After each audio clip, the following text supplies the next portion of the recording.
Morning, everybody. Let's continue to talk about spontaneous fighting ability. Let's call it spontaneous synthesis and recall. There's two things that happen in fighting. These two things happen basically in almost every interaction between two people that reaches a certain level of intensity. But fighting is where it manifests a lot. That's really where it shines. There's recall. For example, if you have boxed at any point in your life, all right? Let's say you boxed in your 20s and you get to about 80. And let's just assume you're a very healthy 80-year-old man. You can still punch. Your body still works. Your reflexes are still there, although things are slower, right? You have enough strength that if you were to hit a person or a bag, you would be able to hit that person or bag successfully and not break your hand, right? And then not just strength, that would be integrity, wouldn't it? Your bones are still strong enough, your tendons and everything, right? But you're not strong. You're not as strong as you were when you were 20, but you could successfully punch someone in the face without hurting yourself, right? If you are in a situation where someone throws a punch at you, someone comes at you, someone threatens you, you will still be able to throw that punch. Will you be able to box like you were when you were 20? No. But you will be able to recall. If your memory is still there, if your mind and body are still there, you will be able to recall. So, this is extremely important. Recall is, because that's what a lot of training is. You condition and then you recall under pressure, right? Then there's synthesis, which is basically you have reflexes, you have actions that you've done before in the past, right? And you've retained them in your memory, your long-term memory, and your so-called muscle memory, right? Although it's not necessarily muscle memory, is it? We call it muscle memory because it helps people understand how deeply a thing is ingrained, but the memory is in the mind and the nervous system.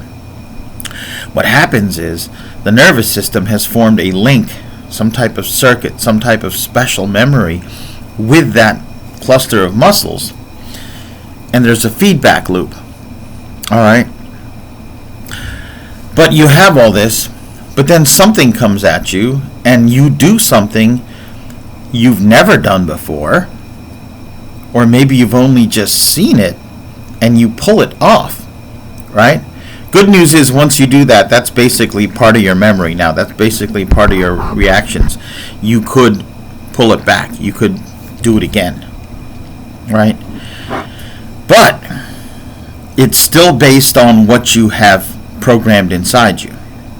The part of your mind and body that synthesize things is creative. There's a certain creativity in battle, and the reactive part is connected to it. Things are built on what you knew, right?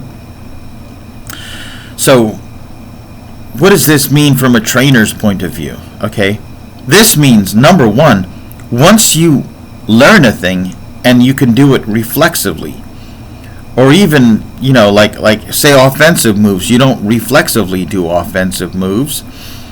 Actually, you can. I'm going to get to that in a minute. But in general, you volitionally do that. Volitional means with thought, with your intention. I see an opening, I throw a punch in your face, and I hit you. I don't see an opening, I throw a punch at you, you react to it, I was waiting for that reaction, your hand moves, and I kick you. You see what I mean? So, defense is more based on your conditioning, your memory, your programming. What I specialize in is programming. I program you in that situation. And I try to use specificity and I try to use situational training, right? So, for example, have you ever been in a class and you're doing basics, say a traditional karate, kung fu, taekwondo class, right? and the instructor is like, front kicks, 1, and everybody executes them. 2, everybody execute them, right? You're used to going off of verbal stimulus. That's triggers the reflexive motion, the learned motion. Now, sometimes what I'll do is I'll be like front kick, and I'll have a stick and I'll tap the floor. And the first time I do it, they won't react, right? I'll be like, no, you should react when I tap the floor. Doom, doom. Sometimes I'll clap. I'm giving them different auditory stimuli to deepen connections within the brain. I'm actually helping ingrain that skill even deeper, right? Then I'll be like, I learned this. Again, a lot of this goes back to training under Rick Hahn at the American Karate Institute, a very unorthodox martial arts style. I don't even know if you could call it karate. It had so many kung fu-like elements, so many elements from, even yoga and meditation, and it was heavily laced with hypnosis. So one way the instructor would get a workout, and this was really interesting, is he'd face the class and he'd be like, front kick, move on my trigger, and everyone's looking at his throat, and he'd throw a front kick and they'd throw a front kick. But sometimes he'd throw a reverse punch and everybody would throw the front kick. Sometimes he'd throw a front leg roundhouse kick, and they're going off of the verbal stimulus. And what they're actually doing is he's training them to respond and do a reflexive strike against an offensive move coming at them. It could be a front kick, a step-through punch, a roundhouse kick, a spinning back kick. And so now the brain now visually responds. Now there's a visual connection between your basics, a visual trigger between your basics and oncoming attacks. But it's far enough away that, again, there's some pressure to make the grade and everything, to make it in time, but not as much fear. And what you're doing is desensitizing white belts, beginner students, to attacks coming at them by making it come from far away. Then of course there was all the two-person work, and same thing with focus pads. Instead of holding the focus pads and having you do various combination, one thing that I would do, this is more of a Jeet Kune Do thing, is I have the focus mitts against my chest and I'm moving around, right? I'm almost in my peekaboo stance. And then when I flash this up, boom, you have to hit it with a jab. When I go this, you have to hit it with a roundhouse kick. And at first I'm like, let's work on jabs, let's work on roundhouse kicks. After a while I'm selecting targets unbeknownst to you. I might be like pop, and you hit it with a jab, there's a cross, and I go like this, roundhouse kick, then I'm back here, and then I might hold it off here, and now it's front kick. I might be like moving close, I'll be like, let's do elbows, boom, boom, boom, boom, right? And again, what I'm doing is training you to have a reflexive motion. But how could we do that offensively? Remember, offensively is more about synthesis. It's less about reaction. It's volitional. So what would I do? Well, one way is a no-contact training method. I'm moving around you in a fighting stance. Excuse me.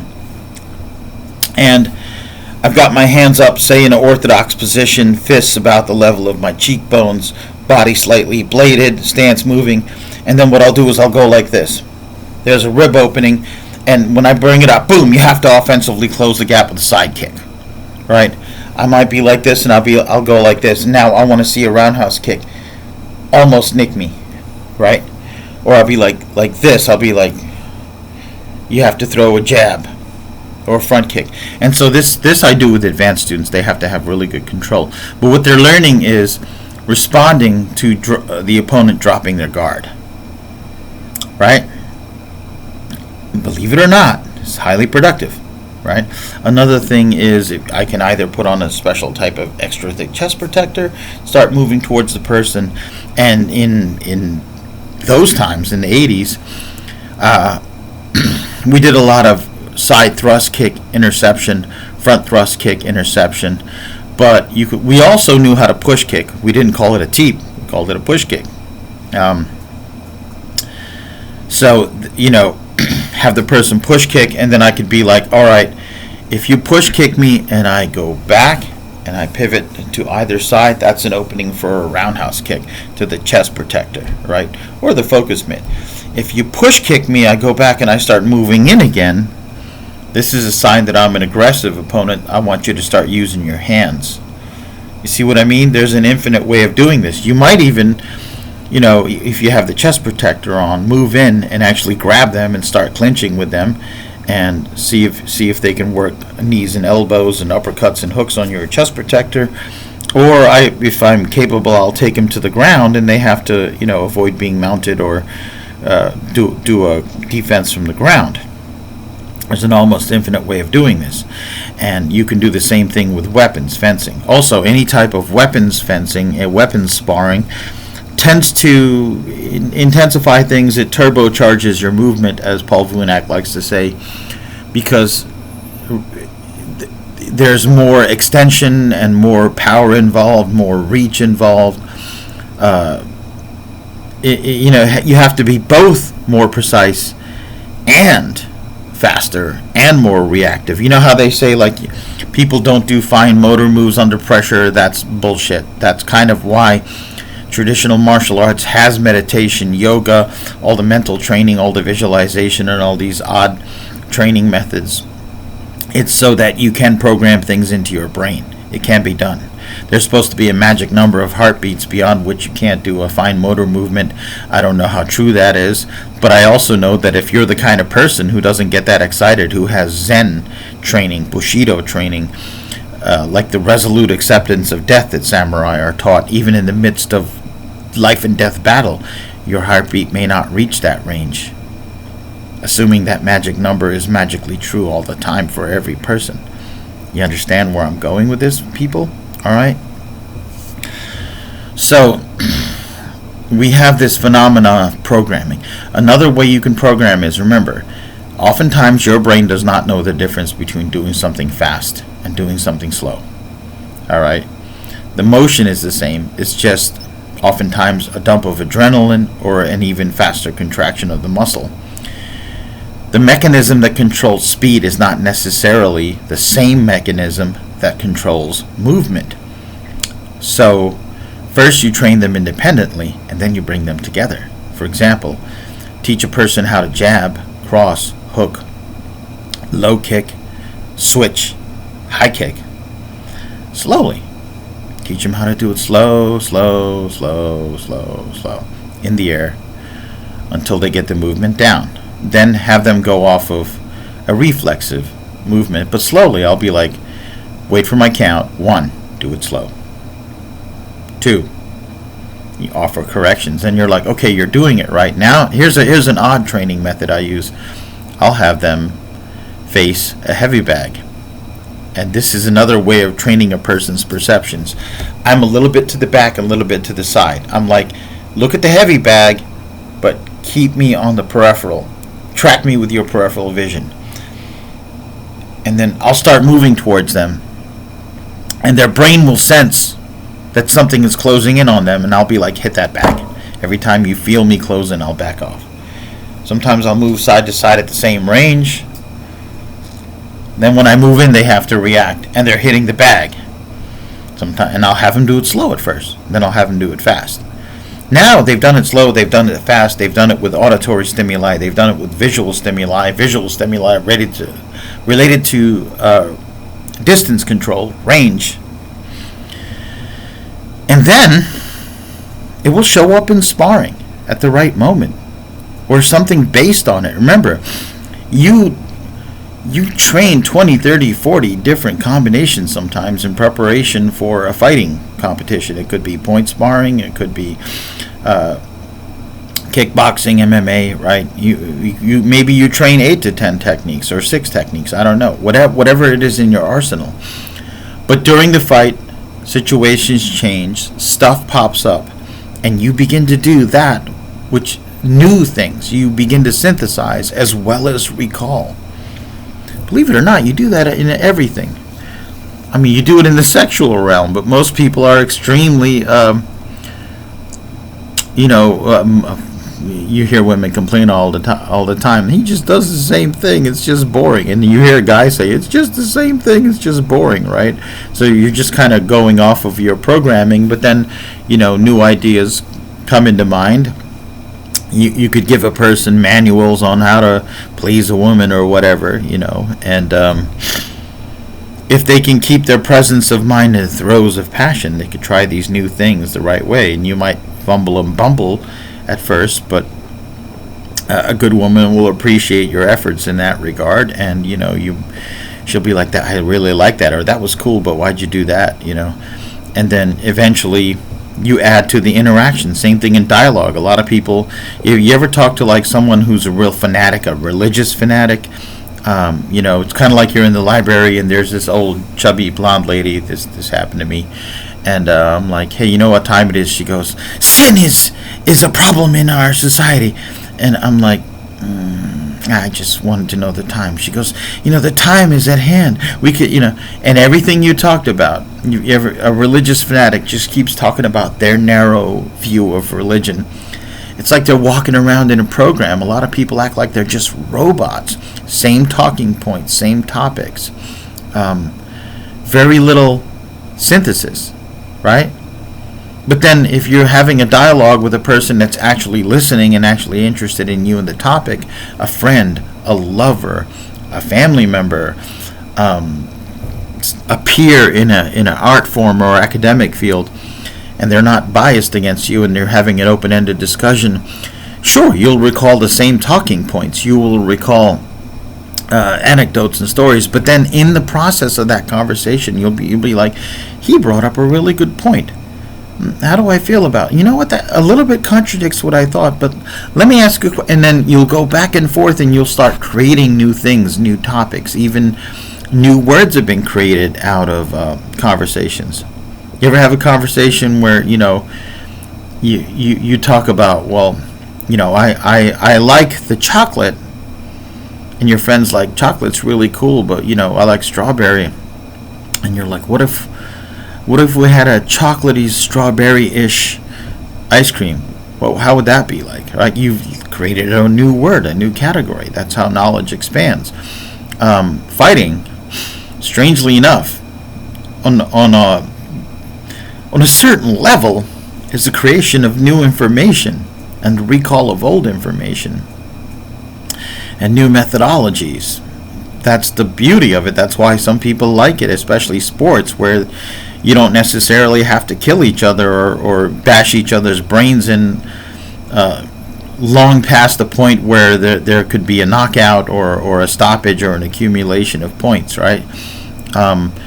Your brain enjoys the stimulation. That's why people like games and sports. But the thing with combat and combat sports is there's a huge element of danger which psychologically weighs on the mind and occupies a lot of its energy, right? Creates a lot of anxiety, which is why in martial arts we do meditate. You should do meditation. You should do yoga. I'm a big fan of hypnosis. All the training methods I've described, I also have hypnotic methods that can go along with it, that can complement it, or substitute for it if you can't do the real thing, right?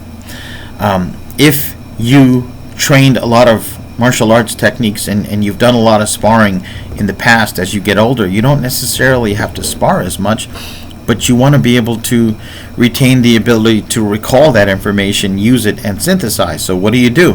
For example, doing your katas. If you knew all the possible bunkais of a kata, right? A form, a traditional kung fu taolu, right? And you knew everything that they meant, you could practice the form, and actually, if you practice those applications, you're retaining some of the ability to do it. If you maintain your body, keep it strong and fit and as healthy as possible, right? Your body will be able to execute techniques. You may not be able to do jump kicks or land from a jump like when you were younger, but you'll be able to retain a lot of those techniques, right? And if you do some form of reflex work, even looking at the TV, and every time a frame changes, you do your combo or your technique, you're developing some of that reflex. Joe Louis said, 20 minutes of speed work, I think he said twice a week, will retain your speed almost infinitely, not infinitely, throughout your life. Indefinitely was the word he was looking for. But really he means throughout your life, the late Joe Louis. These are all things to think about, my friends. Okay? There's probably more to follow. Spontaneous fighting, reflexive training, and being able to synthesize techniques has been a huge part of my personal work and my coaching and my expertise throughout my life. And someone asked about it, so here you're going to get it.